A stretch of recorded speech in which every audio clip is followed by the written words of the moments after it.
तो दोस्तों स्वागत है आपका टेली स्क्रिप्टेड में। तो चलिए शुरू करते हैं।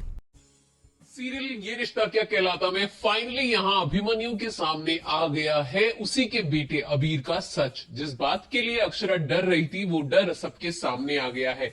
अब यहां पर जब अभिमन्यु के सामने ये सच आया है तो अभिमन्यु कैसे डील करने वाला है इससे, क्या फेस करेगा या अभिमन्यु भी अक्षरा की तरह चुप हो जाएगा और यहाँ पर जो हो रहा है उसे होने देगा और अक्षरा की जिंदगी को और उसके परिवार को किसी भी तरीके का मुसीबत से बचा के रखेगा और चाहे जो हो जाए ये बात मंजरी तक नहीं पहुंचने देगा। कैसे करता है अभिमन्यु ये सब और अभिमन्यु को कैसे पता लगता है, यही एक सस्पेंस है। आइए सस्पेंस को एक्सपोज्ड होने का समय आ गया है और यहाँ पर ये समय कुछ इस तरीके से आने वाला है आपके सामने।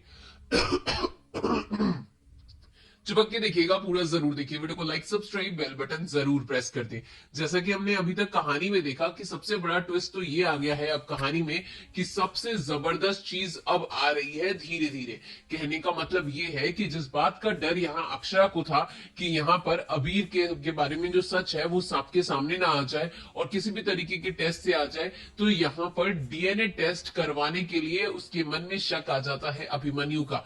अभिमन्यु के मन में शक कुछ इस तरीके से आता है कि सबसे पहले अभिमन्यु का ना दिल एकदम बहुत जोर से धड़कता है जब भी वो अबीर को गले लगाता है। और यहाँ पर अभिमन्यु के बारे में कुछ चीजें बड़ी कॉमन है अबीर को लेकर, और ये दोनों चीजें बिल्कुल ही कॉमन है इन दोनों में। ये चीजें अभिनव में नहीं है। ये बात थोड़े दिन पे नोटिस करता है यहाँ पर अभिमन्यु, जिसकी वजह से अक्षरा को शक नहीं होता है यहाँ पर फिलहाल तो। और अक्षरा खुद दूर रखती है और अक्षरा सामने से कुछ चीजें जाहिर नहीं होने देती है। अब यहाँ पर अक्षरा के सामने अगर कुछ ऐसा हो भी जाता है तो वो कॉन्फिडेंस का नाम दे देती है, लेकिन अभिमन्यु तो दिल से सोचता है ना। उसे ये लग रहा था कि ऐसा कैसे हो गया, एक बार हो गया, दो बार हो गया, तीन बार हो गया, ये बार बार जूनियर के बारे में सच, यानी कि जूनियर और मेरी क्वालिटी एक दूसरे से इतनी मिलती जुलती क्यों है।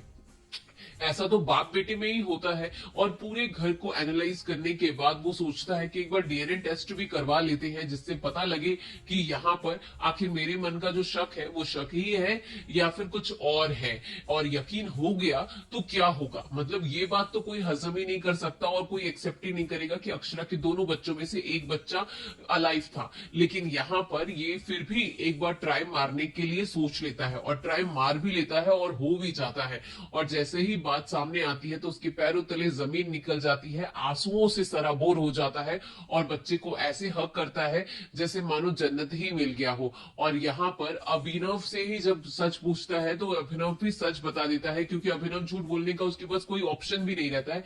क्यों ही वो झूठ बोलेगा। कहानी ये जो मैंने आपको बताई है ये हाइपोथेटिकल सिचुएशन है, यानी कि इसमें कोई सत्यता अभी नहीं है।